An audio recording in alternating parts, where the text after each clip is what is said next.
Là, il fera monter le parfum de bonne odeur comme cette Vierge folle.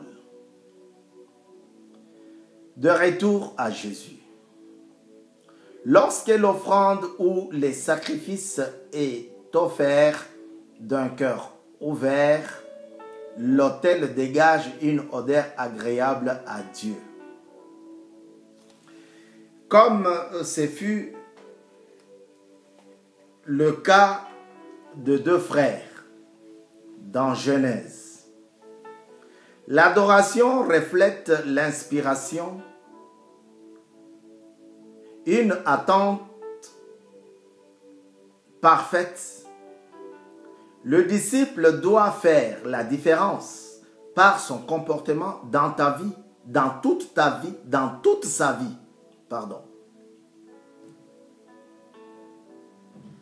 Il doit refléter l'image de Jésus pour lequel il est devenu ambassadeur.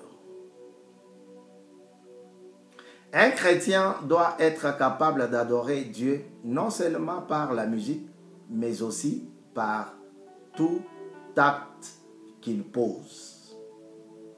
C'est un porteur de drapeaux, de l'étendard, de la musique, de la nation dont il fait partie.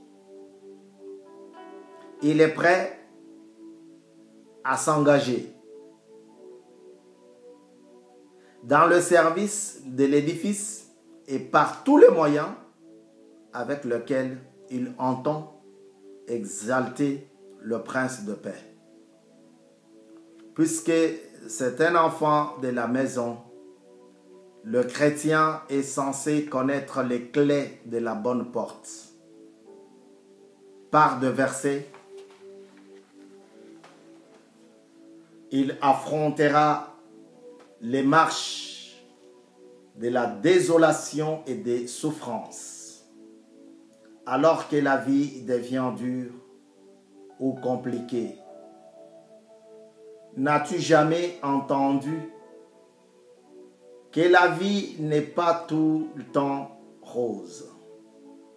Adorer pour un tel homme, c'est soutenir le faible et orienter les nouveaux venus dans l'édifice. Adorer, c'est aussi connaître les saintes écritures. Il faut aussi savoir que le Saint-Esprit est à l'œuvre non seulement pour rappeler les brebis du Seigneur, le travail entrepris par Jésus-Christ, mais également pour préparer celle-ci au retour triomphal de Jésus. Oui, il reviendra et la Bible déclare que tout œil le verra. Et ensemble, les brebis réunis dans la félicité du Père diront Alléluia à l'agneau immolé.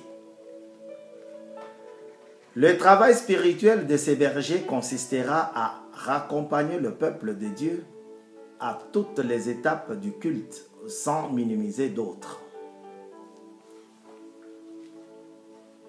C'est une lourde tâche pour les incrédules, mais facile pour celui qui a su entrer dans le sanctuaire divin,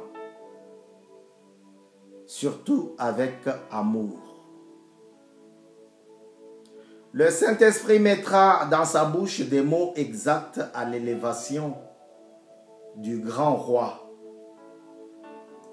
La nourriture excellente que devra posséder la vraie brebis, c'est l'exaltation. Donc, adorer et louer doit être un geste volontaire et quotidien pour sa seule gloire. Et répandre le parfum de bonne odeur sous la conduite du Saint-Esprit dans tout ce que tu entreprendras. Il est la manne cachée, le Dieu qui nourrit celui qui vient à lui. Il est le bon berger. Il a donné sa vie pour ses brebis. Il est excellent, Jéhovah Jireh. Le Dieu qui pourvoit. Le Dieu exalté de siècle au siècle. L'adoration est faite pour célébrer l'étoile brillante du matin. Le roi qui règne tous les jours. Le parfait guide est en train de préparer une équipe de vrais pour entrer dans la présence du Dieu des victoires. Parce que le diable et toute sa cohorte ne peuvent pas continuer à prendre le dessus dans la maison du Seigneur. Il est temps de revenir à la raison car l'hymne sera entonné d'un moment à l'autre. L'heure de vrais adorateurs a sonné. Eux qui adorent Dieu comme s'ils dormaient sous un même toit, par une connaissance parfaite de sa marque, pour dire que le Dieu fidèle est l'incomparable. Pas de distractions. Maintenant, tu vas dans l'édifice pour adorer le Dieu de gloire. Adorer Elohim deviendra simple. Oui, simple. Parce que le cœur sera lavé et sanctifié par le Saint-Esprit, l'esprit de consolation et de force.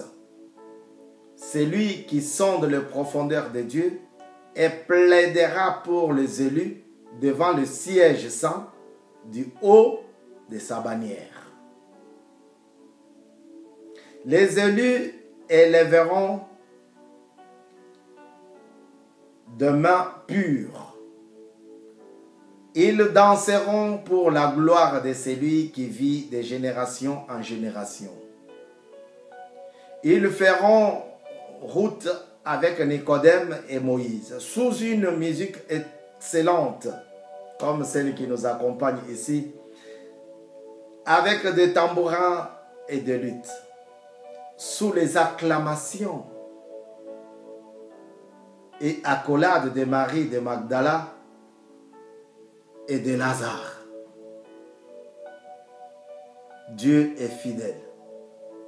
Il faut que ceux qui l'adorent le fassent de tout leur cœur et de toute leur pensée. Le geste de la croix n'est pas tombé au hasard. Frères, il est temps de faire comprendre au peuple de Dieu que le sang de Jésus a coulé pour que les élus adorent le lion de la tribu de Juda, pour que Dieu soit élevé par ses enfants, d'un seul esprit, par des cantiques et des prières. Aucun autre ne peut être digne de tel accueil dans le ciel ni sur la terre.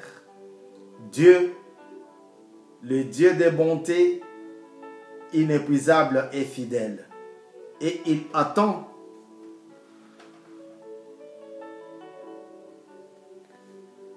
l'œuvre de ton cœur, de ton amour.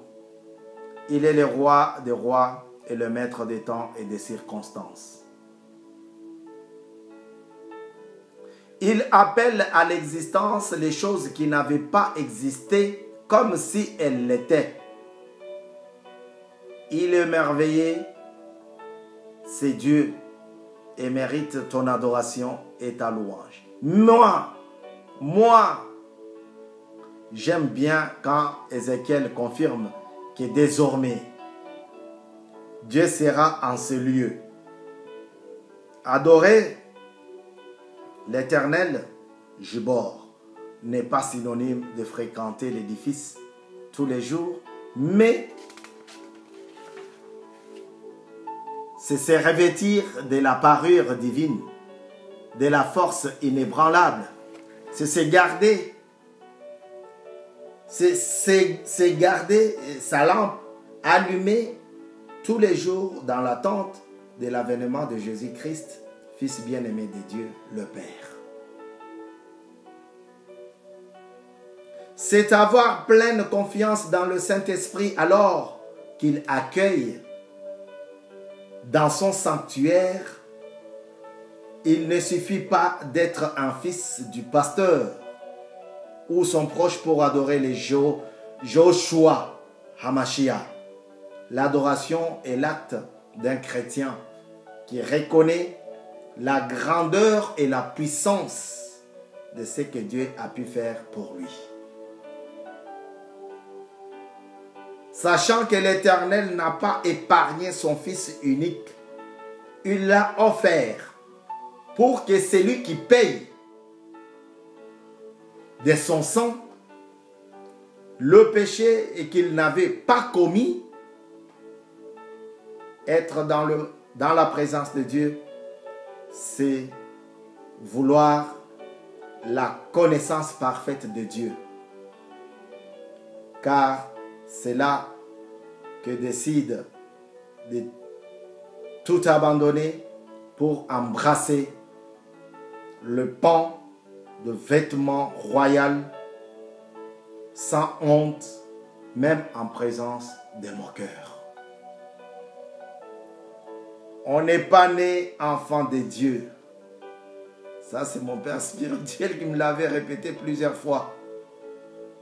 Mais on le devient. C'est une démarche trop courte par laquelle les convertis est accompagné dans la prière. Voyez, il va accepter Jésus-Christ en tant que son Seigneur et son Sauveur personnel. C'est ainsi qu'il aura droit non seulement à l'adoration, mais également à vivre en nouveauté de vie avec Dieu. Tous les droits que l'apôtre Paul énumère dans son épître aux Éphésiens seront aussi son héritage. Il aura accès au sanctuaire du Dieu très haut et nous pouvons adorer en présence de Dieu et chanter ensemble comme les autres. Tout joyeux, bénissons les Seigneurs. Que Dieu bénisse sa parole. C'est ça. Je m'appelle Bavon Kasongo Badia, votre serviteur. Je ne fais pas seulement des émissions, mais je fais également autre chose. Je travaille dans le séculier, je suis le père des enfants, je suis le mari de quelqu'un, donc je suis père des enfants. Je suis marié et j'habite à Paris. Là, j'écris aussi des livres. Vous voyez, j'écris aussi des livres. Nous soutenir, ça doit paraître quelque chose de facile parce que tu es de la maison et tu sais comment nous, de la maison, nous vivons. Que Dieu vous bénisse. À la prochaine. C'était une promesse que j'avais faite de lire quelques versets, quelques lignes de notre ouvrage dans ta présence, Seigneur, pour t'adorer. C'est ce que je fais. Parce que nous venons de terminer les 14 paroles des promesses que Dieu avait faites à son peuple. Et moi, j'avais fait aussi une promesse. C'est pour cela que j'ai voulu payer. J'ai voulu faire ça. Sinon, ça resterait toujours une promesse. Que Dieu vous bénisse partout où vous êtes. Si vous cherchez nos livres, ils sont référencés à la FNAC, à Amazon, chapitre.com. Vous pouvez toujours les trouver. Sinon, vous nous appelez au 06 20 50 24 31. 06 20 50 24 31. Et vous aurez toutes les informations sur notre personne. Que Dieu vous bénisse. Ciao.